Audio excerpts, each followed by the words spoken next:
廣結善緣，由觀音寺觀誠法師主持。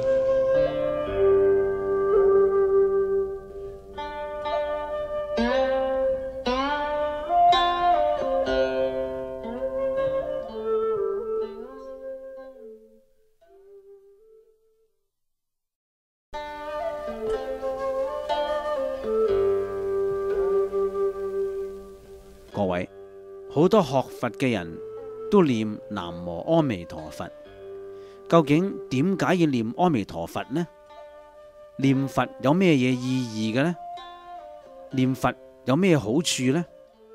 喺大乘佛教8個宗派之中，淨土宗係一個影響深遠、喺民間最盛行、最普及嘅宗派。佢嘅宗旨係稱念阿彌陀佛嘅名號，求生西方極樂世界阿彌陀佛嘅淨土，所以叫做淨土宗，俗稱念佛法門。無論修習佛學邊一宗派，都應該信解並行，即係除咗建立至誠嘅信仰之外，仲要努力求解於佢嘅哲理、文獻、儀規同埋歷史嘅。但係由於時間嘅限制，現在以弘揚信仰為主，所以對淨土宗嘅歷史、哲理、文獻就略而不談啦。淨土宗以佛說無量壽經、佛說觀無量壽經、佛說阿彌陀經同埋往生論為根本嘅經論。近代印光法師就增添靈驗經、大勢至菩薩念佛圓通章同埋華嚴經、普賢菩薩行願品兩經，因此將淨土宗基本嘅經典總括為5經一論嘅。各位想深入經藏嘅朋友，可以從呢啲文獻入手，繼續探究淨土宗嘅義理。現在分為7個綱要去講解念佛法門嘅大義。第一，念佛嘅緣由；第二，略解娑婆世界嘅痛苦；第三，選擇易修法門；第四，易行道嘅念佛法門；第五，略解念佛12種方法；第六，信願行必須具足；第七，結語同埋回向。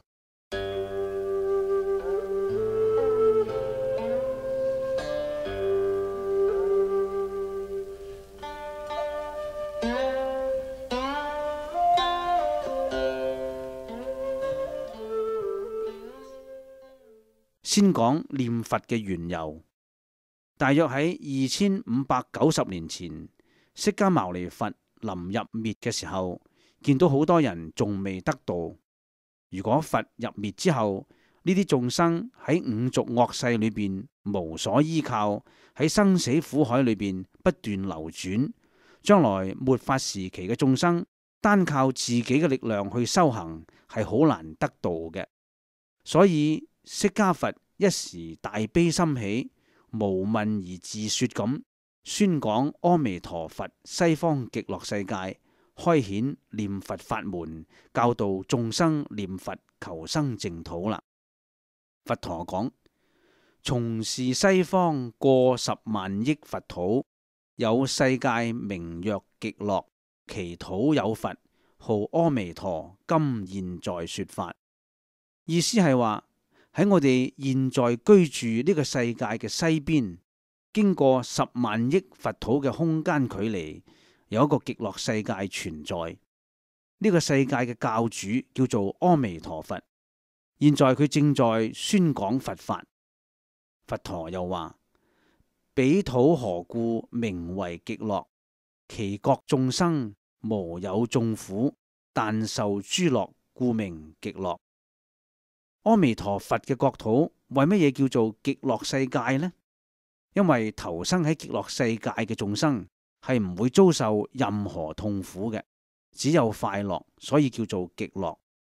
各位，我哋現在所居住嘅世界，用佛教嘅名詞講，叫做娑婆世界。娑婆係印度梵文，意思係忍受。眾生投生於娑婆世界之中，隨俗沉浮，習以為常，不自覺咁忍受人間嘅各種痛苦。修學念佛法門就會令人離苦得樂。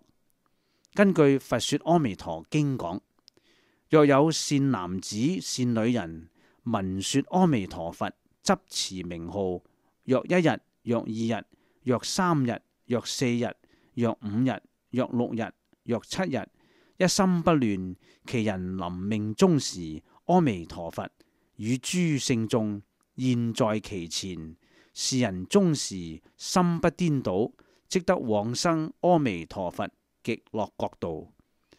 釋迦牟尼佛在世說法49年，所講嘅法門甚多，但係特別向眾生宣示呢個念佛法門。眾生只要執持阿彌陀佛名號，發願往生，臨命終時一心清明，就會得到阿彌陀佛接引往生西方極樂世界，脫離生死輪迴嘅痛苦嘅。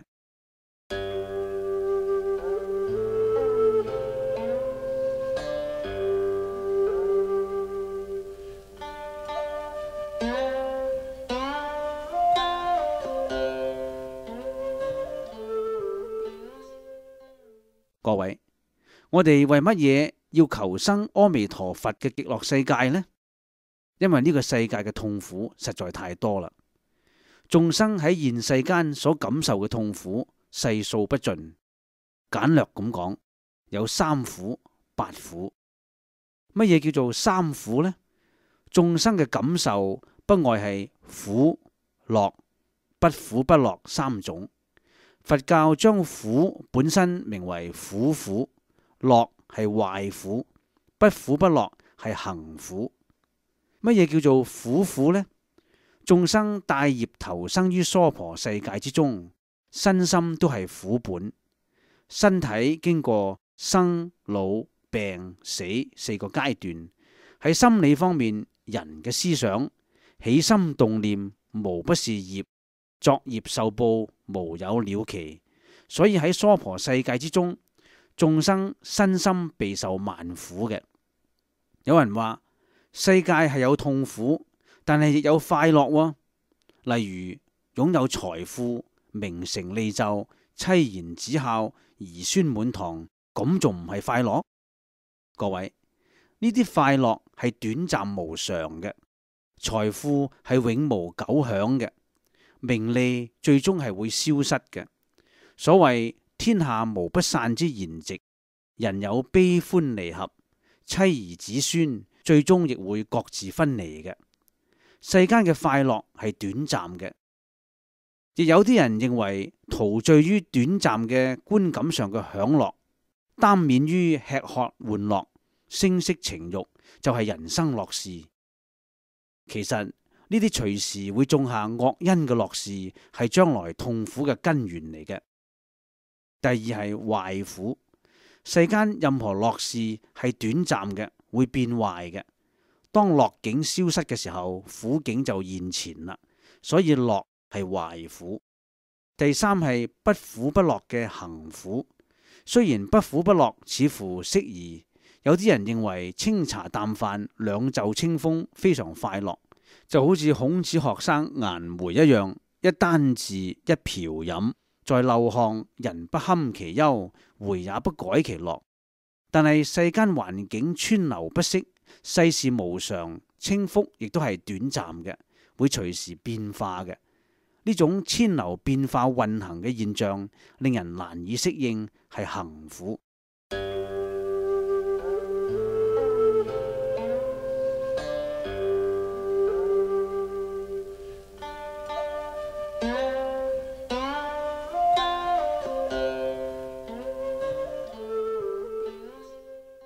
各位，如果具體咁分析世間嘅痛苦，有8種：生、老、病、死、愛別離、求不得、怨憎會同埋五蘊熾盛苦。乜嘢係生苦呢？佛經說萬法從緣起，世間所有一切事物都係從因緣和合而產生嘅。就以個人嚟講，從無始以來所做嘅業，係藉住今世父母嘅緣，先至會生出自己嘅報身。當眾生嘅色神投生喺母胎之中，擠迫不淨，好似身處於血污池一樣，如同牢獄。到咗嬰兒生出嚟嘅時候，細嫩嘅皮膚受到外來冷風同埋衣服等物嘅接觸，就好似被刀割一樣，係生苦。當人帶住宿業投生嘅時候，就注定要遭受老、病、死同埋種種嘅痛苦。根據《法句譬喻經》講，釋迦牟尼佛喺祇園精舍嘅時候，有4位比丘坐喺樹下相談論說：一切世間何者最苦呢？一人言天下之苦，無過淫欲；一人言世間之苦，無過瞋恚；一人言世間之苦，無過飢渴；一人言天下之苦，莫過驚怖。當佢哋爭論不休嘅時候，佛陀嚟到樹下，問4位比丘在討論何事。比丘起身作禮，將爭論話俾佛陀知。佛陀就話啦：比丘們，天下之苦，莫過有身。一切飢渴、寒熱、色欲、瞋恚、驚怖、災禍，都係由呢個身體引起嘅。所以話呢個身體係眾苦禍患嘅根源。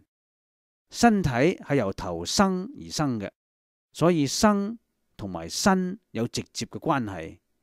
但係念佛往生嘅人係冇咗生苦嘅。凡係往生阿彌陀佛極樂世界嘅眾生，係借蓮花做胞胎嘅。蓮花化生清淨無染，無人間處於母胎體內血氣壓迫之苦。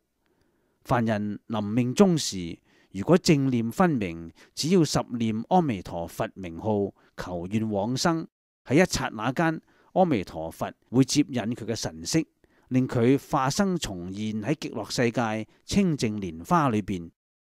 世界嘅第2種痛苦係老苦，從少年至壯年，最後至老年，精力漸漸衰弱，身體嘅功能開始退化，甚至變壞。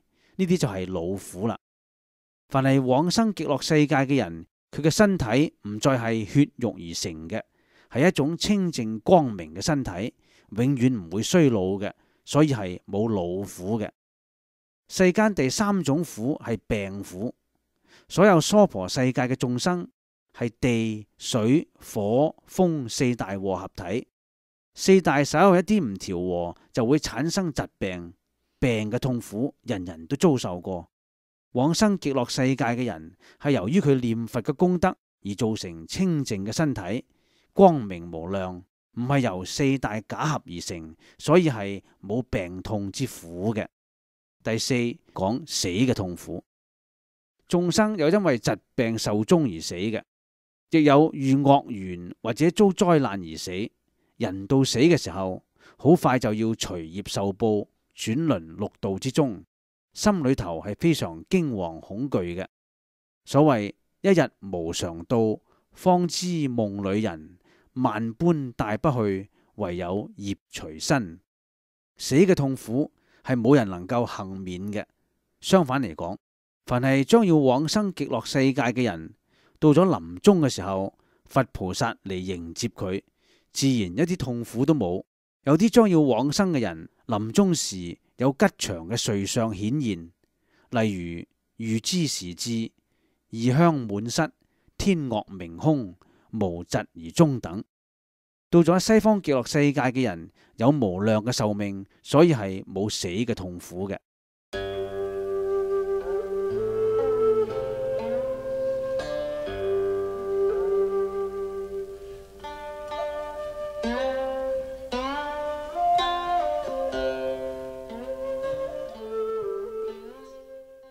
第5係求不得苦。呢個世界上嘅人一生營營役役，都係為咗追求名利。但係世上種種名利嘅追求，未必係事事都能稱心如意嘅。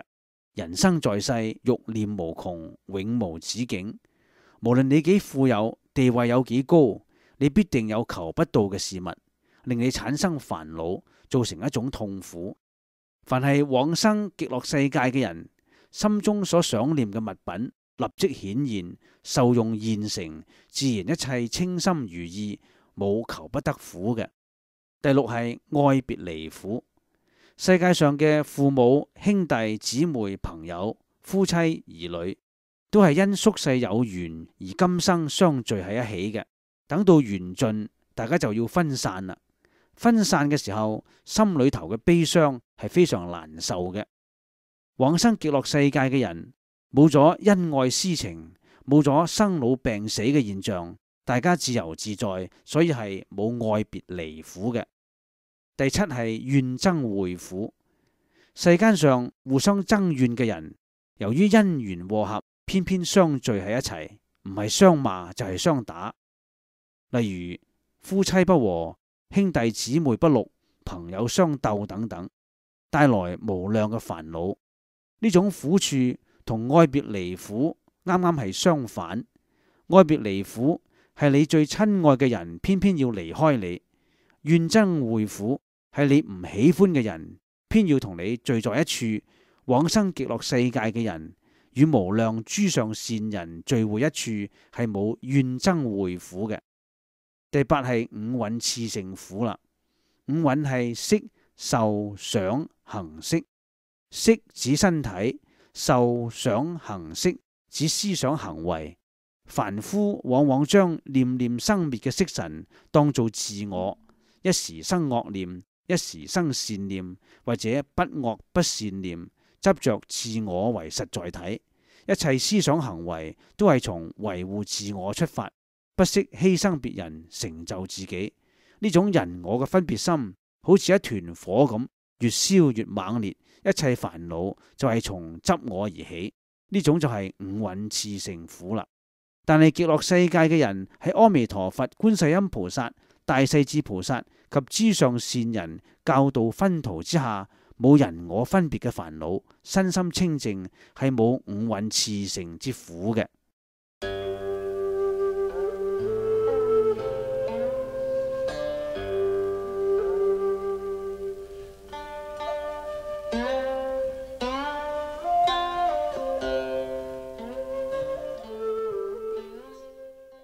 人生有8種痛苦，充滿世間之中，無人能幸免嘅。各人因為自己所做嘅業力不同，所以痛苦嘅程度各有差別。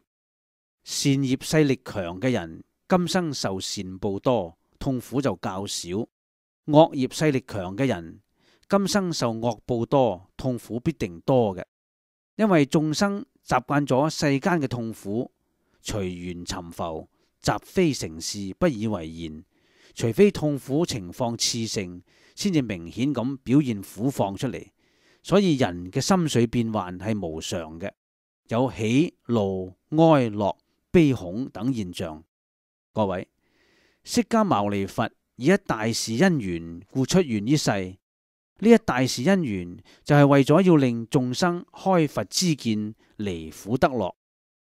法華經講，諸佛世尊欲令眾生開佛知見，使得清淨，出現於世。但係如果眾生要開佛知見，離苦得樂，單靠自己嘅力量去修行，係要經過非常遙遠嘅路程，需要漫長嘅時間嘅。唯有念佛法門，成阿彌陀佛嘅願力、佛力同埋智力兼備，先求願往生西方極樂世界，親近阿彌陀佛，得到佛嘅教導，然後再開佛知見，先至係現在末法時期嘅易修法門嚟嘅。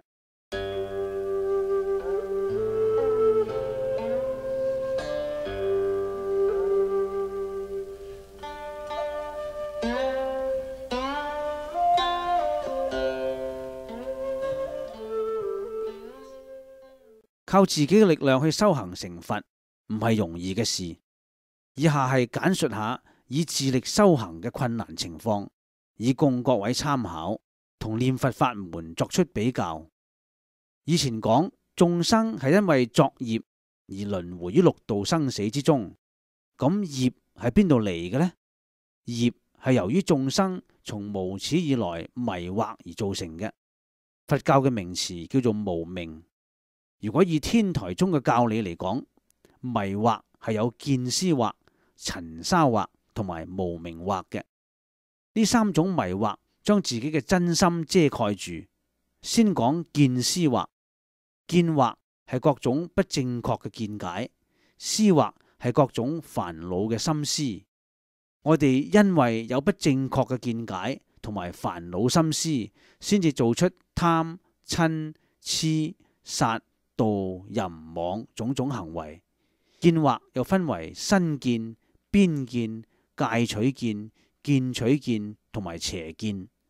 身見係認為自己身體為自我，邊見係執着偏於一邊嘅見解，戒取見係堅守住不如法嘅邪教戒法，見取見係執定自己嘅見解為正確，邪見係一切唔正確嘅見解。身見係我執，邊見、戒取見、見取見、邪見係屬於法執。我執同法執令人輪轉生死。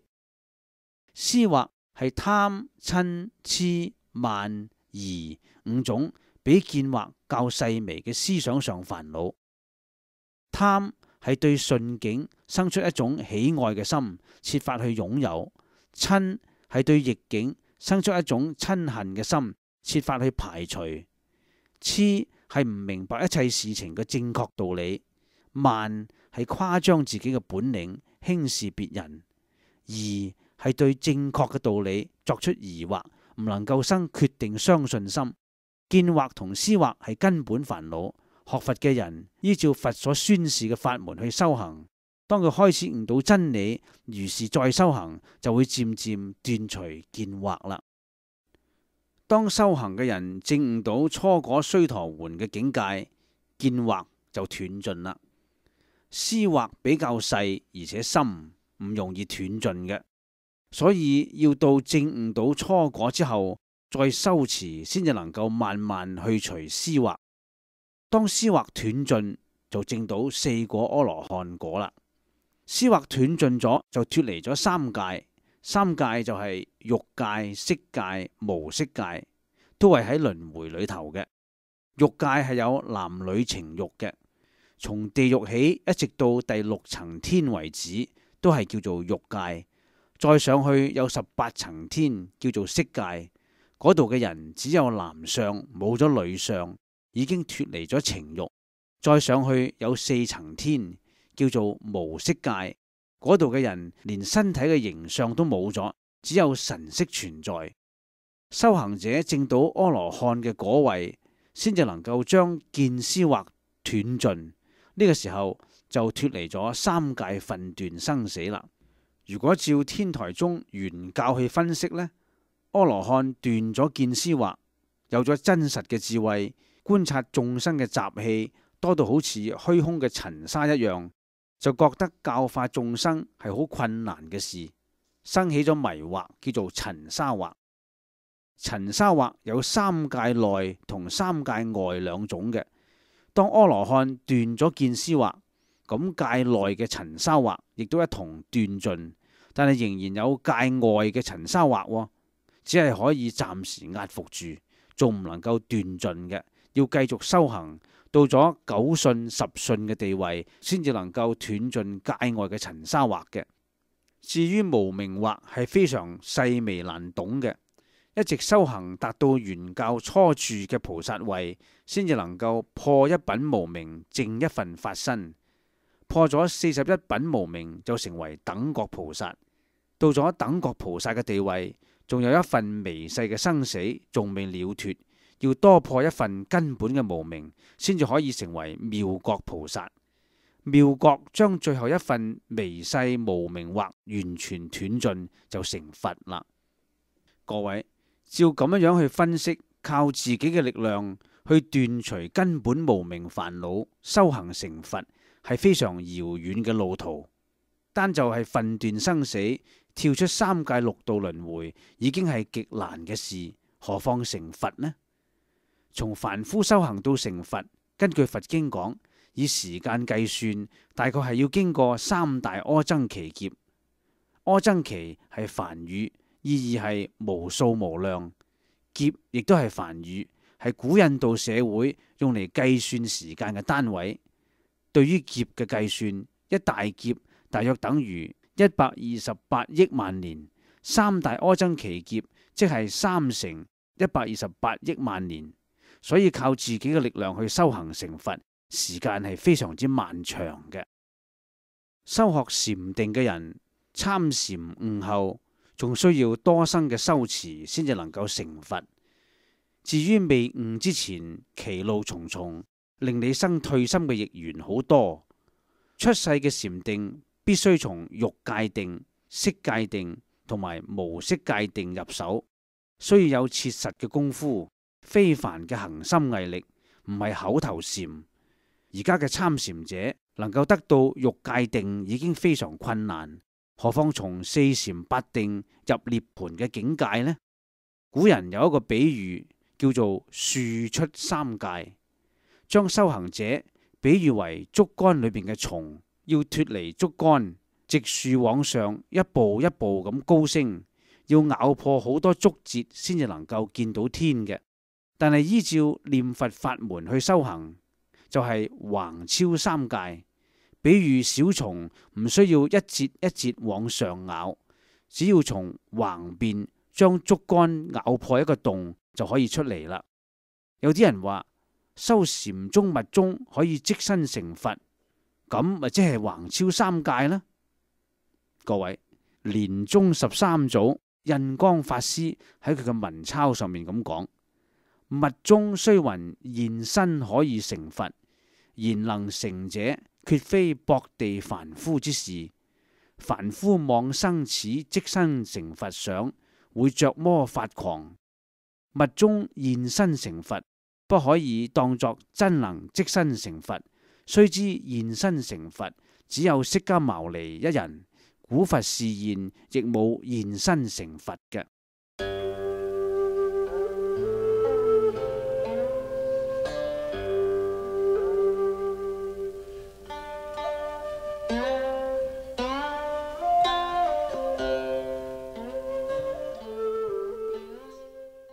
根據中國佛教歷史，好多高僧大德最初修禪、密、律、天台等法門，到後來專持念佛法門嘅例子非常之多。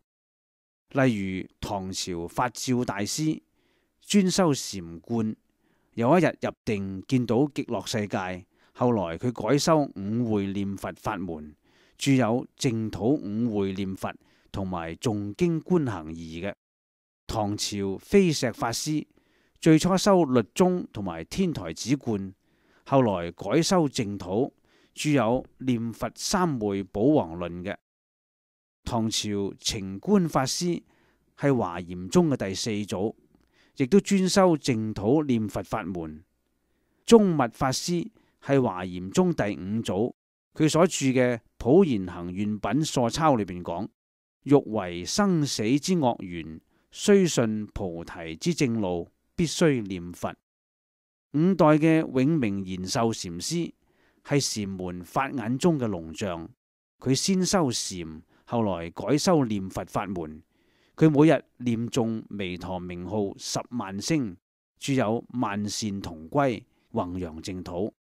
佢話：有禪無淨土，十人九叉路。陰境若現前，撇已隨他去。無禪有淨土，萬修萬人去。但得見彌陀，何愁不開悟？宋朝專釋法師，佢先修天台止觀，後來專修淨土，著有往生淨土決而行門。圓照法師係南山律宗第16祖，亦係專修念佛法門，著有觀無量壽經義疏嘅。宋朝宗澤禪師係雲門禪像，佢結社念佛，勸參禪人兼修淨土。佢每日念佛萬聲，著有淨土文鈔。宋朝曹洞宗丹霞子純，佢嘅法嗣弟子真羯青鳥禪師密修淨土，著有勸修淨土文。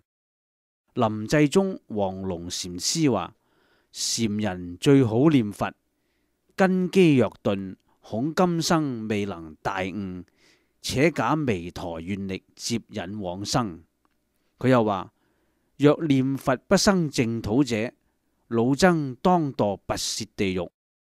元朝明本禪師係臨濟宗嘅巨匠，佢融通咗禪、教、律、密、淨，晚年專修念佛法門。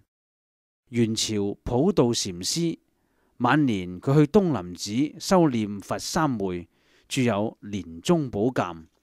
所以先修其他宗派，後來改修念佛法門嘅高僧大德非常之多，數不勝數嘅。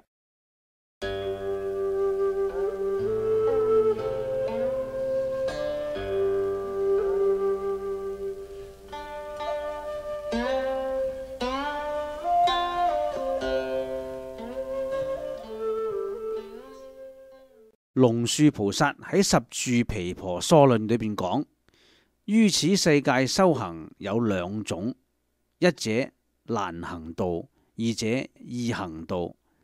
難行道係要靠自己單獨嘅力量去修行成道，易行道係以自己嘅力量加上佛嘅力量去修行成道。念佛法門係屬於易行道，係靠自力兼佛力。行者只係要深信有阿彌陀佛極樂世界嘅存在，一心念佛，成阿彌陀佛嘅願力攝持，臨終時正念分明，具足十念，必定能夠往生西方極樂世界嘅。龍樹菩薩推崇念佛法門，佢係大乘佛法八宗共認嘅祖師，佢對念佛法門嘅睇法，對於學佛嘅人當然係極為重要嘅。咁點解龍樹菩薩宣揚淨土法門為易行法呢？其中係有三種解釋嘅。第一，修其他法門，如果從經教入手，經論浩如煙海，卷疊繁多，而且一偈一語蘊藏甚深義理，需要好長嘅時間去閱讀去領略，先至能夠融會貫通嘅，非數十年苦功係唔可以成功嘅。如果從禪定入門，宿世未修學過止觀，根基唔深，亦都係徒勞無功嘅。但係念佛法門，只要一心念佛，具足信願行，臨終時正念分明，十念就可以往生西方極樂世界啦。第二，修其他法門係全憑自力嘅，念佛係自力兼佛力。而佛力之大，超過巨薄凡夫嘅智力無數倍，所以念佛嘅時候，實際上只係自力印合佛願得以往生嘅。第三，往生極樂國之後，喺淨土環境優越、阿彌陀佛護持之下，無論修何種法門，證何種果位，都能容易成就嘅。綜合咗龍樹菩薩十住毗婆疏論易行道三種意義，念佛法門第一係容易落手，第二係容易往生，第三係容易成佛，所以念佛法門係稱為易行道嘅。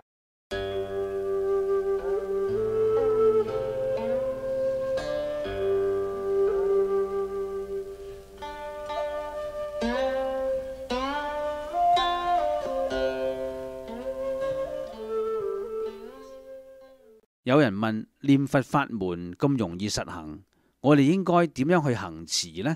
具體嘅方法係點樣樣嘅呢？所謂念佛，即係念南無阿彌陀佛六個字，或者阿彌陀佛四個字。呢幾個字係由印度梵語譯音而嚟嘅。南無係禮敬，阿彌陀佛係無量光，亦都有譯成無量壽。佛係覺者，所以將呢六個字合起嚟，就係敬禮無量光、無量壽覺者。阿彌陀佛係極樂國土嘅教主，佢曾經喺九劫修行以前發過大願，任何人臨命終時，只要一心執持佢嘅名號，佢就會嚟接引此人往生西方極樂世界嘅。念佛嘅方法必須適應念佛時嘅環境同埋心境，而且係要契合念佛者嘅根器嘅。所以念佛有種種不同，每一種方法都係有佢嘅作用，有佢嘅特長。行者念佛嘅時候，可以自己選適合嘅方法。如果念咗一段時間，覺得呢種方法唔能夠安定當時嘅心境，可以更換另一種念法。只要能夠揾到能夠定心同埋排除妄念嘅方法，就係最好嘅方法啦。大致上念佛嘅方法係有12種嘅：高聲念、默念、金剛念、覺照念、觀想念、追頂念、禮拜念、記十念、十口氣念、定課念、四威儀中皆念，最後係念不念皆念。以下一一為大家介紹下。第一係高聲念，念嘅時候聲音洪亮，將自己嘅精神灌注喺一句佛號上邊。呢一種方法雖然唔能夠持久，但係可以對治昏沉懈怠嘅心境。如果行者念佛嘅時候昏沉欲睡、妄想多，可以用此法嘅。昔日永明禪師喺杭州南屏山頂念佛嘅時候，山下嘅行人聽到佢嘅聲音高朗嘹亮，呢啲就係高聲念法啦。第二係默念，念佛者喺外表睇起上嚟，只見口唇微動，並冇出聲。雖然唔出聲，但係南無阿彌陀佛6個字喺行者嘅心識之中清楚明白，前念後念形成一片，所以佢嘅效力並唔低於高聲念佛。呢種默念嘅方法適合喺睡臥時、病時、沐浴如廁或者公共場所嘅時候念嘅。第三係金剛念，念嘅時候聲音唔高唔低，甚為中和。行者一面念一面可以聽，4字念阿彌陀佛亦都可以，6字念南無阿彌陀佛亦可。呢一種念法效力好大。金剛比喻堅密而不被外境妄想侵入，並可以破除雜念。喺種種念法之中，金剛念最為常用嘅。第四，覺照念，覺照念念嘅時候，一面稱佛嘅名號，一面係反照，但覺自心與佛心形成一片，時間空間一時頓失所在，無人無我，如入定中。但係呢種覺照念佛係要上根器嘅人先至能夠覺悟實行嘅，並非普通人能夠學習嘅。第五係觀想念啦，念嘅時候一面稱佛名號，一面係觀想佛身相好莊嚴，專立喺自己面前，或手摸我頭，依覆我體，或者係再觀想觀世音菩薩、大勢至菩薩侍立佛旁，諸聖賢眾四周圍繞，功德莊嚴，或者觀想極樂世界金地寶池，花開鳥鳴，寶樹羅網，七寶樓閣。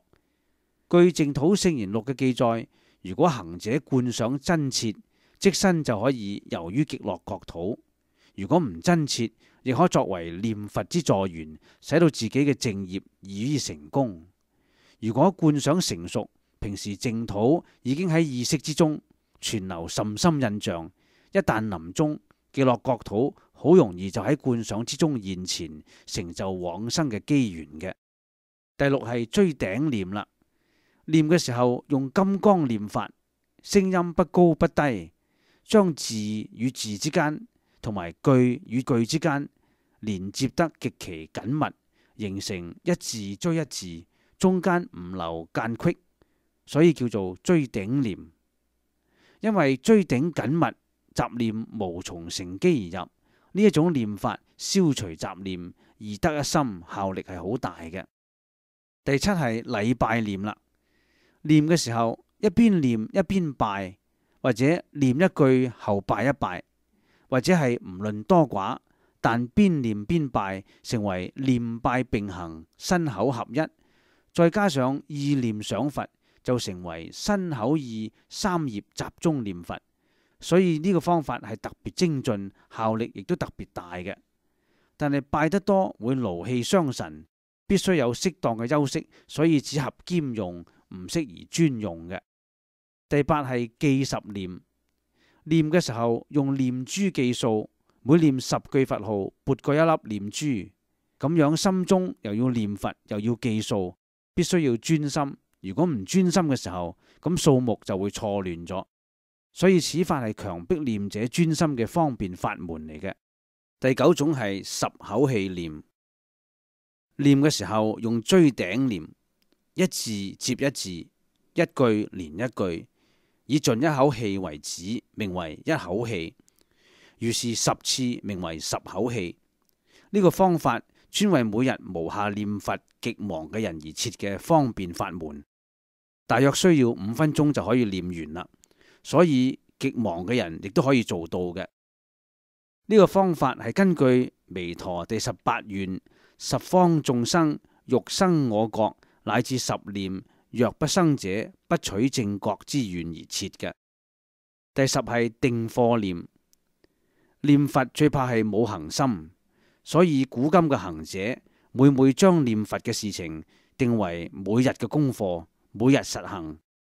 古人道心堅定，有每日規定念1萬、5萬乃至10萬句。每日念幾多佛號，必須斟酌當時嘅環境同埋自身嘅力量，定為功課。定咗之後，無論點樣忙，亦都要將佢做完。呢啲就係定課念啦。11係四威儀中皆念，呢種方法較適合上等根器嘅修行者。喺每日定課念佛之外，平時行住坐臥四威儀中皆念佛號，久而久之成為習慣，所謂一句彌陀永不離口啦。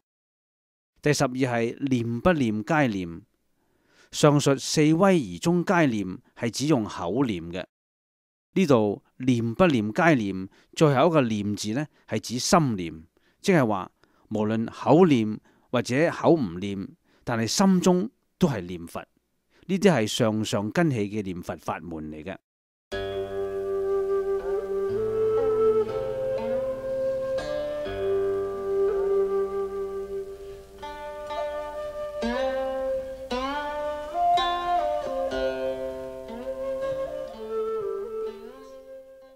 各位，念佛往生成功與否，除咗念佛嘅方法正確之外，必須有信心同埋願心嘅。念佛法門易行難信，完全係靠自己嘅信心去建立嘅。有咗信心，先至能夠發願行持。行者必須相信阿彌陀佛嘅極樂世界係千真萬確嘅事。只要臨終正念分明，自己嘅心必定會同佛嘅心念念契合，發生感應，蒙佛接引往生西方極樂世界嘅。乜嘢係願心呢？念佛者要至誠發願，願捨娑婆，願生極樂，並且發願將自己所修嘅功德回向一切眾生往生淨土。蕅益大師講：得生與否，全由信願之有無；品位高下，全由持名之深淺。但係行者喺極樂世界嘅品位高下唔係問題所在，問題係在於能否得生極樂世界。即係話行持嘅深淺唔係最重要，最重要係有冇信願。信願行係淨土3資糧，資糧唔具足就唔能夠往生，所以發願最為重要嘅。阿彌陀佛往昔已發48願，成為極樂世界嘅緣起。我哋十方眾生亦必須發願往生為正行嘅根據。阿彌陀佛願接，眾生必須願往，兩願俱全，感應道交，咁樣自力他力俱備，先至能夠成就往生嘅條件嘅。喺《佛說阿彌陀經》裏邊，佛告舍利弗：若有人已發願、今發願、當發願，欲生阿彌陀佛國者，是諸人等皆得不退轉於阿耨多羅三藐三菩提，於彼國土若已生，若今生，若當生。即係話今生發願，今生必定往生。華嚴經普賢行願品講，是人臨命終時，最後剎那，一切諸根悉皆敗壞，一切親屬悉皆捨離，唯此願王不相捨離，於一切時引導其前，一剎那中即得往生極樂世界。一個人到咗臨命終時，自己嘅六根都敗壞冇用，自己嘅親屬冇一個人能夠隨伴。當此之時，唯有自身嘅願王不捨離自己，喺一切時中引導自己往生極樂。所以發願往生極樂國土係修持念佛法門嘅人所必須每日實行嘅事，千萬唔能夠忽略嘅。